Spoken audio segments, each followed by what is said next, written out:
Bab 4412. Kerohanian yang berjarak 3 meter. Kapan gadis suci Su pergi? Tanya Erikin. Sudah beberapa jam yang lalu, dia secara khusus memintaku untuk memberikannya kepadamu setelah dia pergi, kultivator itu berkata dengan ragu. Jelas itu adalah sesuatu yang berguna bagi Erikin, tetapi dia tidak mengerti kenapa Finola Su tidak memberikannya kepada Erikin secara langsung, tetapi harus melalui tangannya sendiri dan menghindari Erikin. Erikin menghela napas, tapi samar-samar dia bisa menebak apa maksud Finola Su. Finola Su sengaja tidak ingin melihatku, mungkin karena dia tidak ingin aku melihat kelelahannya, tidak ingin aku merasa bersalah dan tertekan karenanya, tidak ingin aku merasa bahwa aku menyakitinya dan memengaruhi emosiku. Harga diri seorang pria sangat kuat, apalagi di depan kekasihnya, dia akan semakin tidak mau membiarkan pihak lain melihat sisi lemahnya. Jika Erikin melihat Finola Su sibuk mengumpulkan kemelekatan jiwa untuk dirinya sendiri, dia pasti akan merasa tidak nyaman. Finola Su memiliki pikiran yang cerdik dan telah memikirkan semua detail, yang mungkin menjadi alasan baginya memilih untuk menghindari dirinya sendiri. Finola, kerja kerasmu tidak akan sia-sia, aku juga tidak akan membiarkanmu mendapat masalah. Erikin menarik napas dalam-dalam dan memegang guci jiwa dengan erat. Kemelekatan jiwa yang dibawa oleh Finola Su sangat tepat waktu. Dengan begitu banyak kemelekatan jiwa, dia bisa mencoba memulihkan beberapa kerohanian. Dan tidak peduli apakah tebakannya akurat atau tidak, dia akan bergabung dengan perjalanan besok untuk memastikan keselamatan Finola Su. Kembali ke dalam kamar, Erikin kembali menyerap kemelekatan jiwa di dalam guci jiwa. Pada jubah, setelah lampu hijau mencapai batas, tampaknya telah menyimpan cahaya formasi yang berlebihan, dan tidak semakin terang. Erikin memiliki pil mujarab dan cairan spiritual yang cukup untuk memurnikan kemelekatan jiwa secara menyeluruh. Di ruang memurnikan obat, waktu berlalu sedikit demi sedikit. Ketika Erikin melahap lebih dari 500 kemelekatan jiwa, dia tiba-tiba merasakan keterkejutan di benaknya. Segera setelah itu, seolah-olah sungai yang tersumbat ditembus oleh arus, wilayah mata jiwa di dalam jiwa benar-benar bersih, kemudian terhubung dengan kemelekatan jiwa yang lain. Mata jiwaku sudah bisa merasakan. Jantung Erikin berdetak dengan kencang, dia dengan cepat mencoba mengaktifkan Reiki dan berkomunikasi dengan kerohanian. Di bawah desakannya, rasa keakraban yang telah lama hilang merasuki lagi. Itu adalah rasa kecerahan yang tak terlukiskan, seolah-olah kegelapan di sekitarnya diterangi lagi, memungkinkan jiwa untuk merasakan lingkungan sekitarnya lagi. Tentu saja, setelah cedera diperbaiki, kerohanian juga akan pulih sedikit dengan peningkatan penyerapan kemelekatan jiwa. Erikin mengepalkan tinjunya dengan penuh semangat. Senang rasanya bisa kembali menguasai kerohanian, seperti orang buta yang bisa melihat cahaya siang lagi. Hanya saja prosesnya sedikit menyakitkan, sama seperti kulit baru ketika pertama kali bersentuhan dengan benda kasar dari dunia luar.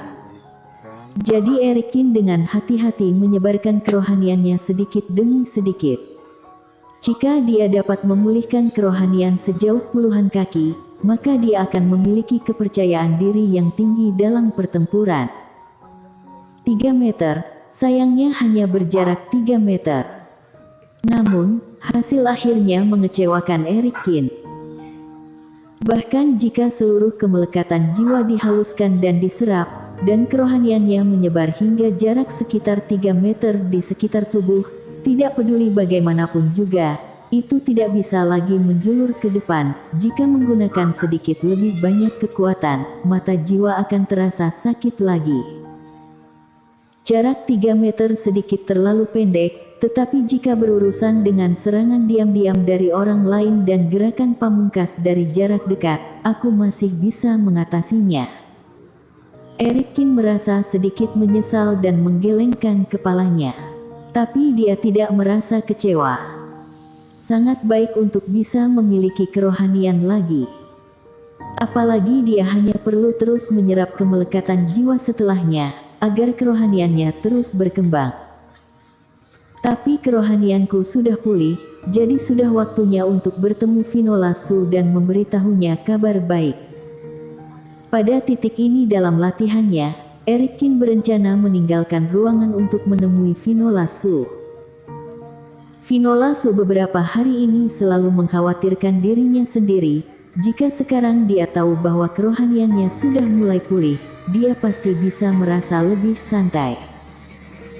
Meskipun pemurnian sebelumnya dilakukan di ruang memurnikan obat, ketika Erikin keluar dari ruangan, di luar sudah matahari terbenam. Setelah menanyakan arah tempat tinggal Finola Su, Erikin langsung terbang ke sana. Finola Su mengkhawatirkan keselamatan Erikin, sehingga keduanya tinggal tidak berjauhan. Erikin datang ke gerbang halaman, dengan lembut mendorong pintu dan masuk. Erikin, kenapa kamu berada di sini? Jika kamu butuh sesuatu, kamu bisa mengirimkan transmisi suara kepadaku. Melihat Erikin mendekat, Finola Su berjalan keluar, dan jelas ada rasa menyalahkan di matanya yang indah. Erikin tidak memiliki kerohanian, jadi terbang sendiri pasti sangat merepotkan. Finola, aku baik-baik saja. Biarkan aku melakukan trik untukmu terlebih dahulu. Menarik Finola Su ke dalam ruangan dan menutup pintu, Erikin sedikit tersenyum padanya. Trik. Keingintahuan melintas di mata Finola Su. Benar sekali, kamu duduk saja di sini dan lihat. Kemudian, Erikin menutup matanya, menunjuk ke sebuah cangkir teh di atas meja. Kemudian, cangkir teh ditarik oleh Erikin dan terbang ke udara. Di bawah tatapan kaget Finola Su, Erikin menjentikkan jarinya, dan seberkas reiki beterbangan, mengenai cangkir teh terus-menerus. Aura ini tidak cukup untuk menghancurkan cangkir teh, tetapi membuatnya terbang naik turun di udara, terus berdetak. Cara ini, jangankan kultivator fase penilaian, bahkan kultivator alam pemadatan pun bisa melakukannya. Tapi Finola Su dapat melihat perbedaan dari itu. Erikin, kerohanianmu. Tubuh halus Finola Su bergetar, matanya yang indah penuh kegembiraan, dan dia langsung memahaminya. Erikin menutup matanya, tetapi dia dapat memanipulasi reiki untuk menyerang cangkir teh secara akurat dari waktu ke waktu. Dia dapat mengontrol kekuatan dan sudut, sehingga cangkir teh terus menari di udara tanpa pecah. Ini menunjukkan bahwa Erikin merasakan ini dengan kerohaniannya. Benar, Finola, meskipun hanya sebagian yang pulih. Sebelum Erikin selesai berbicara, Finola Su tidak bisa menahan dirinya untuk melemparkan dirinya ke pelukan Erikin dan memeluknya erat-erat.